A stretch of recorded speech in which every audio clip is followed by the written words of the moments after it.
La psicooncología es una disciplina que es relativamente joven a la larga, ¿no? Comparado con otras disciplinas, pero quienes ya tenemos un tiempo transitando en ella, vemos que ha tenido ya una evolución bien importante, ¿no? Entonces, en algún momento me hicieron la pregunta de si era una disciplina joven o antigua, y yo, claro, ya tenía 30 años y yo digo, la veo tan distinta y tan evolucionada para lo que fue mi punto de partida, que ya no la sentía tan joven.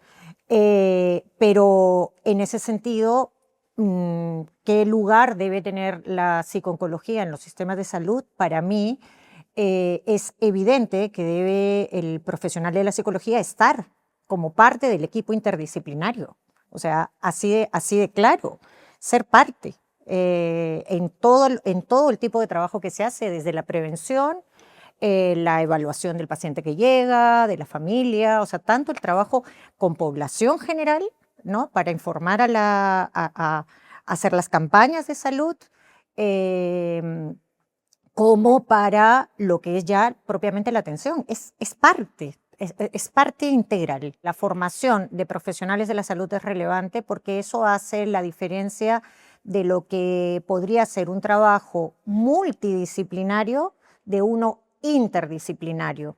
Entonces, no es simplemente que el psicólogo se encarga de absolutamente todos los aspectos humanos del paciente y el médico se encarga del cuerpo, sino que desde la base el profesional de la salud ya tiene insertos los elementos de humanidad y los criterios de posibles reacciones afectivas, calidad de vida, tipo de comunicación y demás.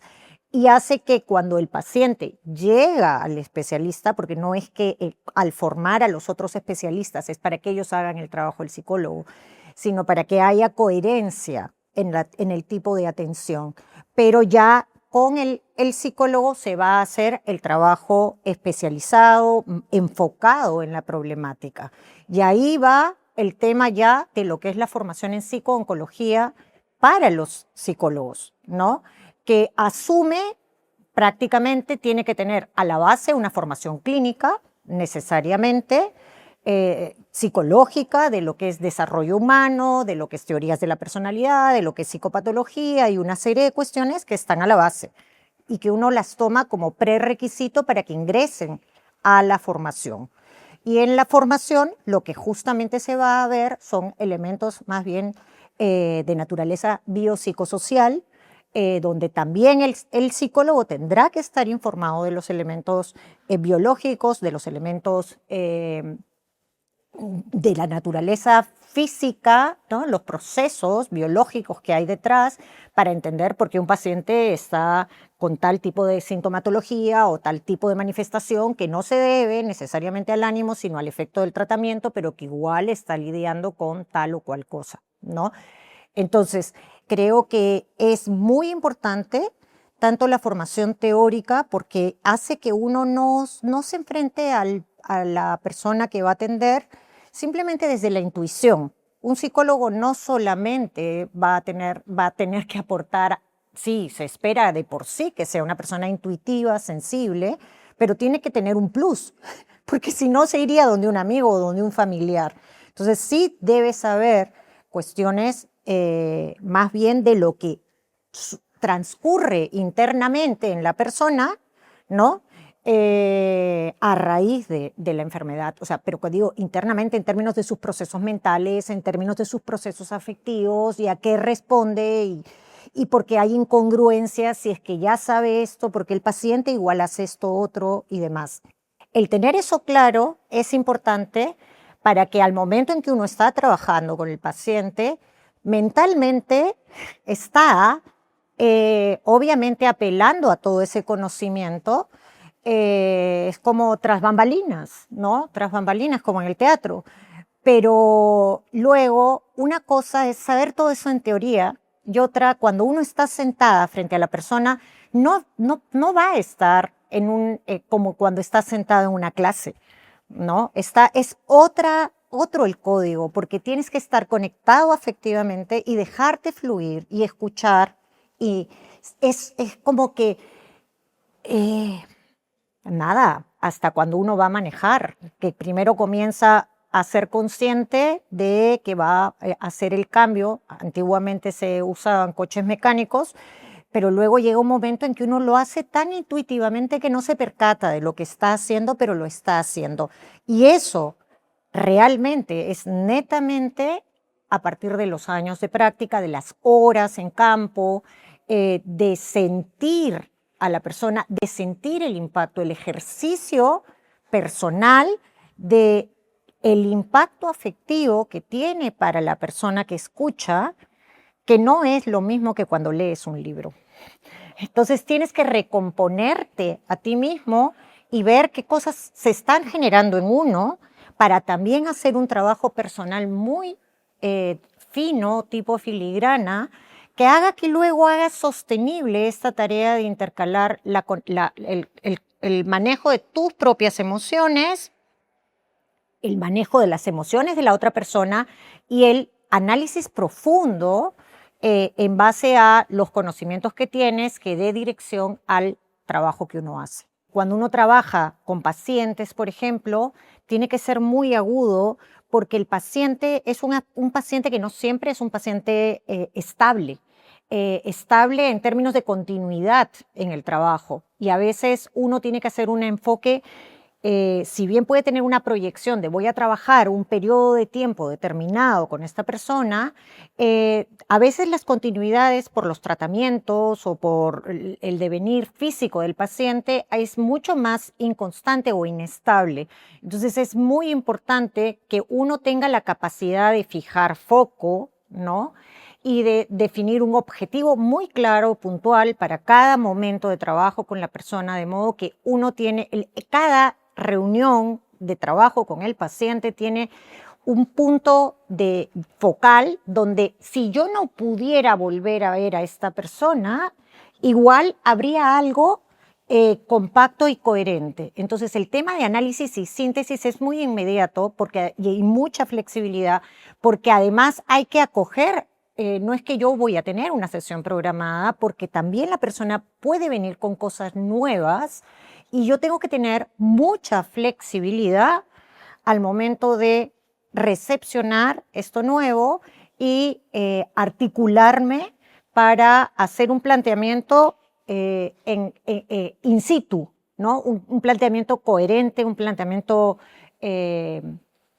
viable también. El tema de la viabilidad va a ser importante. La habilidad de comunicación es evidentemente muy potente, tanto para el trabajo directo con la población afectada como para el trabajo interdisciplinario, porque el paciente muchas veces tiene dificultad para traducir en palabras cosas. Entonces, uno es como un receptor de la afectividad y un traductor, ¿no? Y a veces pone en palabras cosas que la persona no puede decir o no puede captar de sí mismo. Y a veces el paciente agradece simplemente el hecho de que yo le diga y la persona puede decirme, pues sí, es eso lo que estoy sintiendo. En términos de las habilidades de comunicación, creo que también hay otro elemento muy relevante. Los psicooncólogos tenemos que escribir en las historias clínicas con un margen estrecho en cantidad de líneas casi para poder ser leídos, para poder transmitir exactamente lo que queremos decir a los otros profesionales, pero también para hacer comprensible esto a los otros profesionales. Entonces, también tenemos que tener esa capacidad para transmitir por escrito y de manera sintética y muy enfocada. Es fundamental que aprendamos a hablar los discursos de los otros profesionales si queremos hacer un trabajo interdisciplinario. Es estratégico. Los psicooncólogos estamos luchando muchísimo por tener un espacio más reconocido y más presente, más de manera estable en los staffs profesionales. Y para eso es necesario que sepamos comunicarnos para que nos hagamos entender y se haga relevante nuestro espacio. No se nos enseña, por otro lado, cuestiones que tienen que ver con la capacidad de gestión y que los psicólogos los psicólogos, lo digo, y no solo los psicólogos, estamos tomando conciencia cada vez más de que no se nos formó en gestión. Y la gestión también es importante en términos de esas conquistas institucionales. La última competencia a la que sí creo que es importante aludir es el tema personal. O sea, sí el nivel de movilización personal que supone el trabajo en psico-oncología es bastante alto. Toma un periodo de tiempo el ir procesando, el ir, no diría yo acostumbrándose en términos de no sensibilidad, pero donde no haya una sobresensibilidad que impide el seguir pensando y sostener a otra persona, ¿no? Entonces sí hay un trabajo personal muy profundo en términos afectivos. Es necesaria una estabilidad, es necesario aprender el autocuidado también y básicamente eso es muy relevante. Me encantaría poder ofrecer muchas cosas. Creo, modestia aparte, que sí puedo aportar cosas valiosas. Los años de trayectoria me hacen sentirme a mí misma más cuajada, más clara en términos de incluso la formalización de los conocimientos, pero hay algo que es muy mío y que de hecho yo que tengo experiencia docente ya por largos años, no pierdo y que mis alumnos valoran mucho. O sea, yo siento mucho las cosas que hago. Para mí la casuística cuando estoy explicando cosas es como que me surge a borbotones y creo que para mí el aprendizaje tiene que ser un aprendizaje afectivo. El aprendizaje, si el que lo transmite no lo siente, no vibra con lo que está transmitiendo, entra como una información plana. Y tengo la suerte, y lo digo siempre, de trabajar en lo que me gusta. Y en ese sentido lo sigo disfrutando. Es para mí una convicción personal lo que hago. Entonces, espero que los alumnos puedan también identificarse con eso porque creo que es lo que la psico-oncología requiere también y lo que el paciente requiere, que uno se implique genuinamente como persona. ¿Por qué es relevante contar con profesionales bien formados en psico-oncología? Yo creo que lo puedo resumir en una frase que en más de un momento se lo digo incluso a mis pacientes. En oncología hay una lucha por la vida. La persona está luchando por su vida. Y vivir no es tener un cuerpo aquí, es vivir. Es vivir con sentido, es vivir con calidad de vida y creo que no considerar las emociones de una persona, no considerar las transformaciones que la vida de esa persona tiene y su sentir es un sinsentido. Entonces, para mí la frase es, si estamos luchando por la vida, vive, ¿no es cierto? Y la psico-oncología busca cuidar que la persona preserve elementos de sentido y continuidad con su vida cotidiana.